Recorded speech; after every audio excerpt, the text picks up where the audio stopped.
Hello friends, నేను ఈరోజు మంచి రెసిపీతో మీ ముందు వచ్చాను. పెసరపప్పు పొంగల్ తయారు చేశాను. పెసరపప్పుతో స్వీట్ పొంగల్ కూడా తయారు చేసుకోవచ్చు. నేనైతే హాట్ తయారు చేశాను టిఫిన్ కోసము. ఇలాగ తయారు చేసుకోవడానికి ముందుగా ఒక కుక్కర్ గిన్నె తీసుకొని అందులో 2 కప్స్ పెసరపప్పుని యాడ్ చేసుకున్నాను. అదే కప్ తోటి 2 కప్స్ బియ్యం తీసుకున్నాను. 2 కప్స్ పెసరపప్పు 2 కప్స్ బియ్యం తీసుకుంటే సరిపోతుంది. ఇలాగా తీసుకున్న తర్వాత వాటిని యాడ్ చేసుకొని బాగా వాష్ చేసుకోవాలి. వాష్ చేసుకున్న తర్వాత 6 గ్లాసు వాటర్ని యాడ్ చేసుకొని అందులో సాల్ట్, ఎల్లో పౌడర్ని యాడ్ చేసుకున్నాను. ఎల్లో పౌడర్ని యాడ్ చేసుకోవడం వల్ల కలర్ఫుల్గా ఉంటుంది. ఇలాగా 3 విజిల్స్ వేయించుకోవాలి. 3 విజిల్స్ వేయించుకున్న తర్వాత చూడండి, మనకి బాగా కుక్ అయింది. ఈ క్వాంటిటీలో కుక్ అయితే సరిపోతుంది.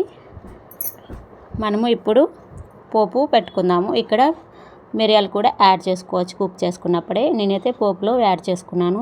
మిరియాల పౌడర్ని కూడా వేసుకుంటే అక్కడక్కడ పలుకులుగా బాగుంటుంది. ఇలాగ పోపు పెట్టుకోవడానికి ఒక గిన్నె తీసుకొని అందులో నెయ్యిని వేసుకున్నాను. నేనైతే నెయ్యి ఇంట్లో తయారు చేసుకుంటాను, అది మాత్రమే వేస్తాను. అది కూడా ఒకరోజు చూపిస్తాను ఎలా తయారు చేయాలో.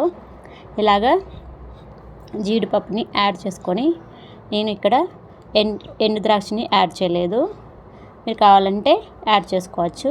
జీరా, ఎండుమిర్చి, జీడిపప్పుని యాడ్ చేసుకొని బాగా మిక్స్ చేసుకోవాలి. నేను ఇక్కడ మిరియాలను కూడా యాడ్ చేసుకున్నాను. ఇలా ఫ్రై అయిన తర్వాత మిరియాలని యాడ్ చేసుకున్నాను. ఇవి బాగా నెయ్యిలో ఫ్రై అయ్యేంత వరకు మిక్స్ చేసుకుంటూ ఫ్రై చేసుకోవాలి. ఇక్కడ నెయ్యి పడని వాళ్ళకి ఆయిల్ కూడా వేసుకోవచ్చు. ఇలాగ బాగా ఫ్రై అయ్యేంత వరకు మిక్స్ చేసుకోవాలి. ఇక నెయ్యి పడని వాళ్ళకి కూడా ఆయిల్ వేసుకోవచ్చు. నెయ్యి వేస్తే పెసరపప్పు పొంగల్ మంచి టేస్టీగా ఉంటుంది.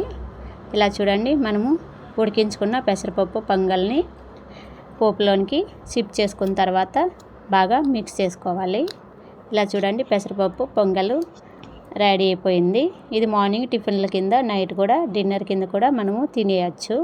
ఇలా చూడండి, మంచి టేస్టీతో రెడీ అయిపోయింది. ఈరోజు మా ఇంట్లో టిఫిన్ ఇలా పెసరపప్పు పొంగల్ని తయారు చేశాను. మీరు మా ఛానల్ని సబ్స్క్రైబ్ చేయండి, లైక్ చేయండి.